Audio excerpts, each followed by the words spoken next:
Why not cross by boat? Prologue.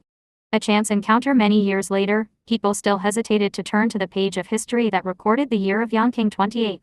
That year, the old capital of Bianying was captured by the Qi people. It was a clear and sunny autumn day. A solitary ginkgo leaf, half-yellow, detached itself from its branch, sailed through the 9-layered imperial palace, past yellow tiles and glazed roofs, and finally landed softly in a pool of blood. The emperor and the royal family were all captured, and the news spread far and wide with the fleeing refugees. A decade-long dream shattered, the old country was devastated. People wept and lamented, feeling lost and homeless. The world was in chaos, and the Yut dynasty hung by a thread.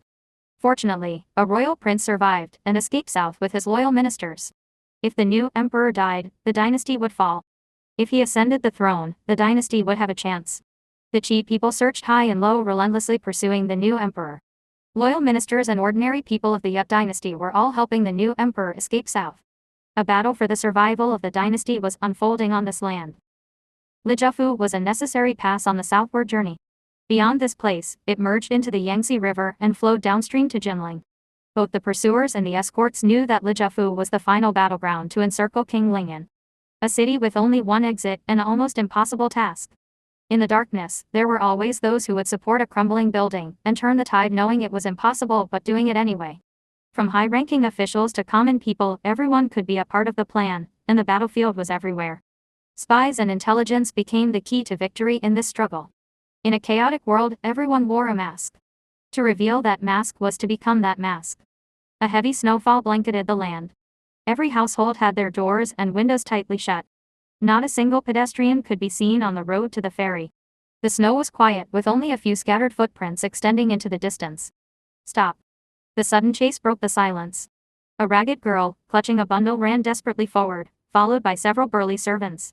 One of the servants pulled a slingshot, and a stone flew through the air, hitting the girl's leg. She stumbled and fell, her loose hair scattering over her shoulders. Nan Yi tried to get up and run, but a whip lashed down on her back, making it impossible for her to stand. She grimaced in pain and fell forward.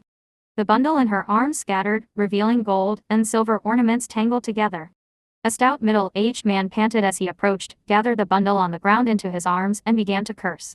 "Little thief, you dare to steal from my shop." The merchant slapped Nan Yi across the face, then his eyes fell upon the jade bracelet on her right wrist. Without a second thought, he reached out to take it. "You stole my wife's jewelry too. Give it here."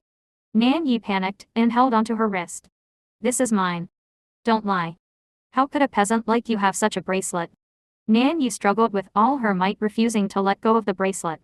After several attempts, the merchant couldn't pry it off and called for his servants. "Break her hand." The servants, all strong and burly men, swarmed Nan Yi. One of them kicked her hard in the stomach, causing her to curl up on the ground. Another seized her right hand, trying to force the bracelet off. She struggled, her knuckles white, refusing to yield. A foot stepped hard on the back of her hand and then twisted. The cold, sharp pain and the humiliation brought tears to Nan Yi's eyes, but she gritted her teeth and held on. "This is really mine." Why didn't anyone believe her? She had a good past. The image of a young man's smiling face appeared in her mind. On a sunset-drenched field, a young man in white robes had held her hand and placed a jade bracelet on her wrist. "Live well. Wait for me to come back," he had said. That was the day before Zhang Yuhui went to war. He had exchanged most of his family's fortune for this bracelet and left it with her as a token. Although they had never exchanged vows, Nan Yi firmly believed that he would marry her when he returned. But year after year passed, and she had yet to wait for her beloved to return. In the intervening years, her thatched hut had been razed by the cruel officials, leaving her homeless and wandering the streets. Determined to find her beloved, she set off towards the front lines with her few remaining possessions. Life was harsh, and as a woman, she could only survive by stealing, deceiving, or begging. The jade bracelet was her only connection to him in this vast world, and she couldn't lose it. Seeing that his servants couldn't take the bracelet from her, the merchant, more concerned about his bruised ego than the bracelet's rightful owner, ordered hang her up and beat her. She needs to learn a lesson. Nan Yi was hung from a bare branch, her thin frame and tattered clothing making her look like a leaf about to be blown away. With each strike of the whip, snow shook from the branches above. A bloody welt appeared on Nan Yi's back, and she cried out in pain. Tears streamed down her face, but even with her voice breaking, she refused to yield. "The bracelet isn't stolen." Suddenly, a terrified shout echoed through the wind. "Qi soldiers are coming." The merchant, afraid of the Qi soldiers, dropped the whip and fled with his servants, leaving Nan Yi hanging from the tree. Though she had been spared by the merchant, Nan Yi felt no relief. She knew that falling into the hands of the Qi soldiers would be even worse. Struggling, she tried to break the branch she was tied to. The sound of approaching footsteps grew louder. It was a patrol of 10 or so Qi soldiers. With a snap, the branch broke, and Nan Yi crashed to the ground. Enduring the pain, she tried to bite through the ropes binding her wrists, and stumbled to her feet. But with no one to help her and every door shut tight, where could she go?